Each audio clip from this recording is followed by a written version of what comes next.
I'm Krabashni from Builder Collective, and I'm here with Stef, the Melbourne Chippie-Chick. I always get a bit tongue-tied when I say that. I do it myself.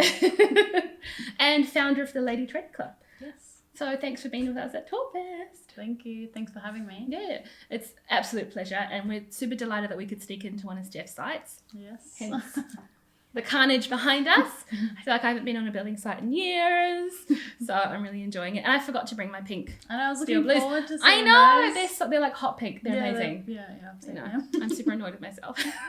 Next time. Yeah. Well, yeah, I might have to just pop in and visit you again. Exactly. Since I'm practically just down the road. Yeah, true.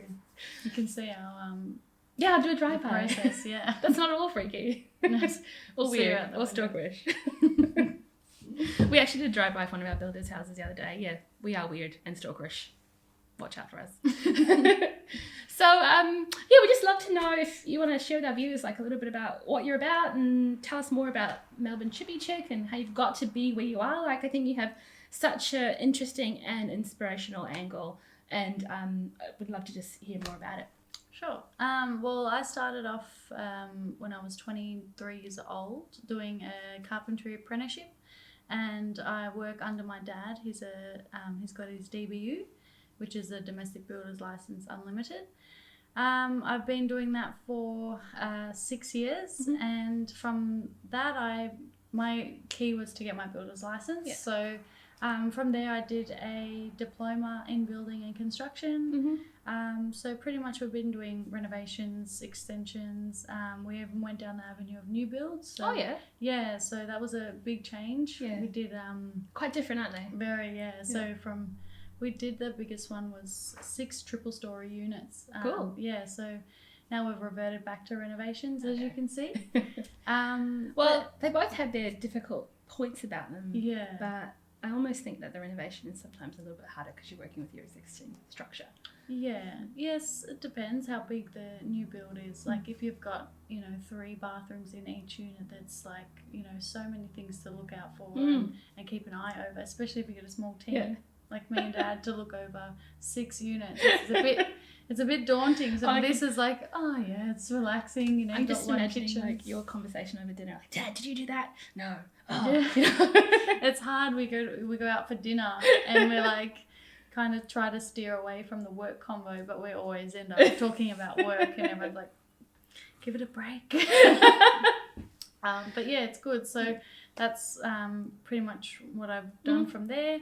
And then Instagram's just become really a showcase for people to show them what I do, because I started on, I had no Instagram account and nothing to do with my work. Yeah. So I was on Snapchat just with like close friends and stuff, just showing them what I'm doing with the architraves and skirtings. They're like, oh, that's so interesting. I'm like, really?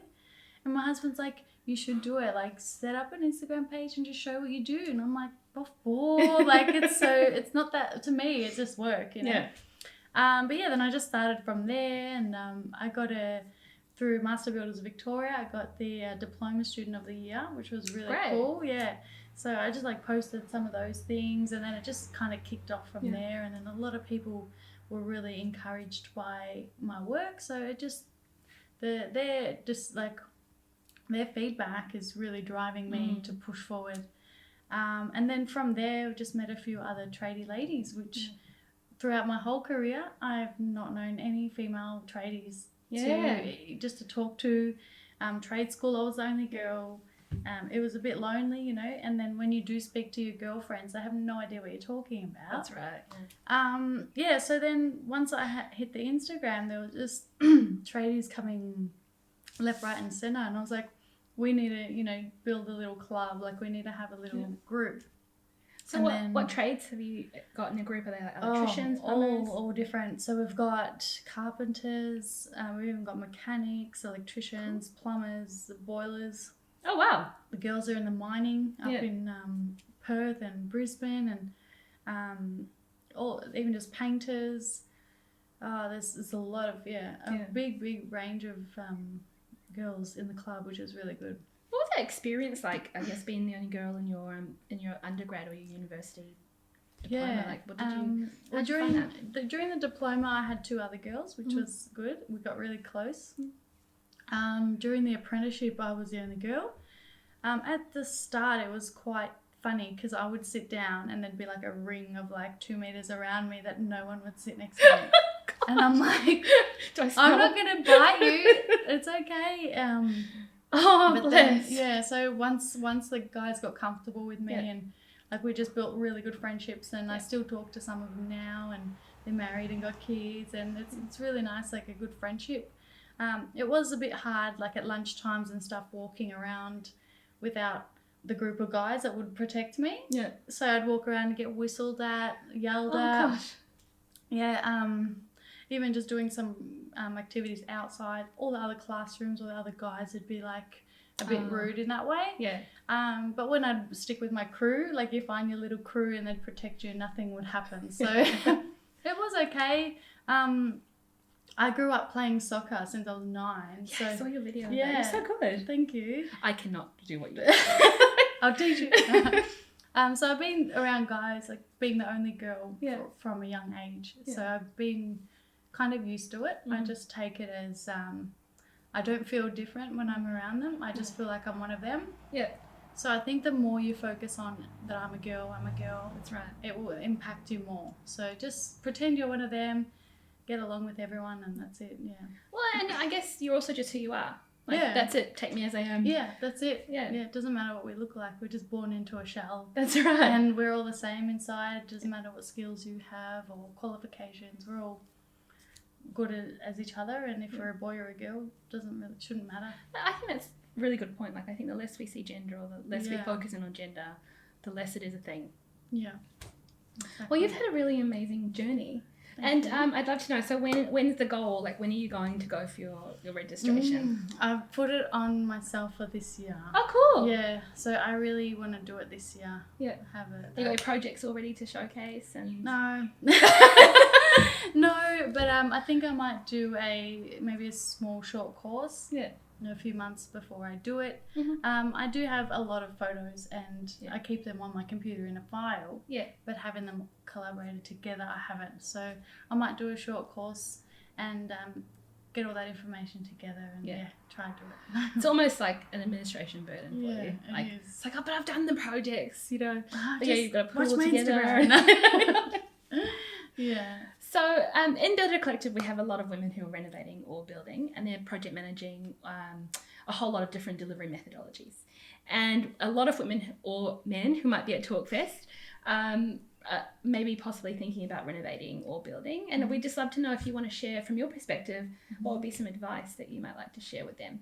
I think to have all your paperwork and all your expectations written down, and then find a builder that you can connect with on a personal level, as well as do some research and get some knowledge on their previous work. And you really need to find someone that you can work with, because it is quite personal if they're renovating your home. Yeah.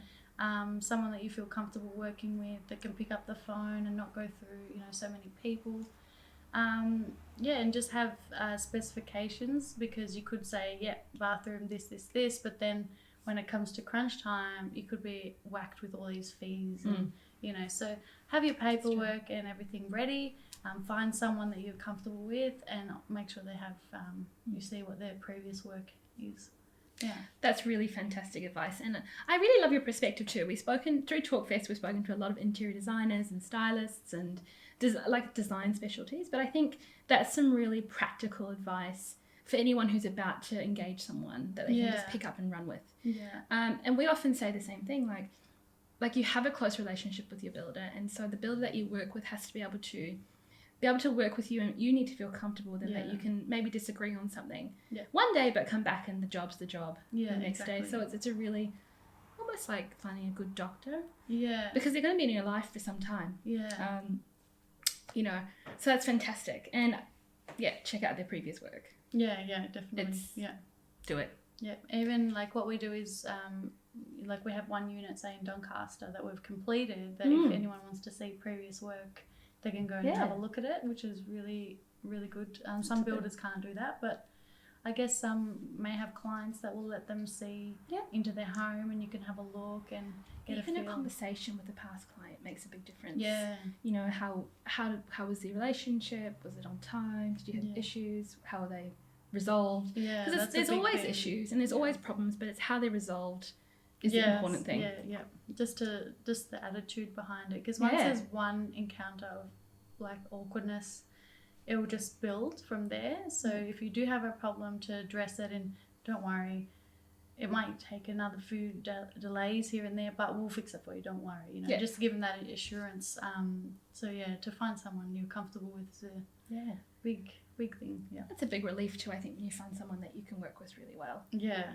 No, we've had the last 2 clients have been really, really cruisy. Yeah. Like we just chat on WhatsApp. Like, hey, like I went to the bathroom place. I'm like, oh, do you like this? I'm sending them photos. They're like, yeah, I love that one. No, not that one. And it's just real easy communication, and we get along really well. Yeah. And it's good because those 2 jobs I've been kind of taking control. So like the more modern way of communicating was like through WhatsApp and. You know, because emails can be a bit daunting and you've got to clarify everything in one email. And it takes time. It's time that you're kind of off the tools as well. And exactly. So you need to build in that administration time as well into your projects. Yeah, that's true. So, this is my favourite question to talk about. I think I say it in every video, so if you've heard it about 15 times, whatever. We'd love to know from a personal perspective, what makes a house a home for you? For me, I think it's the people you live with that makes it a home. I think obviously style and design and the comfort and ease of being in a house is great, but I think it's more like who you live with that makes it more comfortable. But I find the practicality of houses as well is really important, and I reckon the main thing is I guess the people you live with. Well, I mean, at the end of the day, if you lived in a shack with the person you love, would you still be happy? Yeah, I probably would be. Yeah, well, not forever, but but if it was like a couple of months and we had to do it until the dog came along, and the baby came along, and then the next baby came along. That's it. But more practicality of a house, and I guess being in an area that you're comfortable. Like if like a bathroom for me, I think is a key thing. Like if I go into a restaurant and the bathroom's bad, I'm just like, it's a real letdown. Yeah, so I think like bathrooms in houses are really important to keep pretty fresh and clean, you know, and kitchen I guess is functional, but yeah. I do the same thing. Although sometimes I think like if the bathroom's really bad, then the kitchen's really bad too. Yeah, it could be. Yeah, I don't know if that's just my own personal thing, but all right. Well, thanks for joining us at TalkFest. Thank you.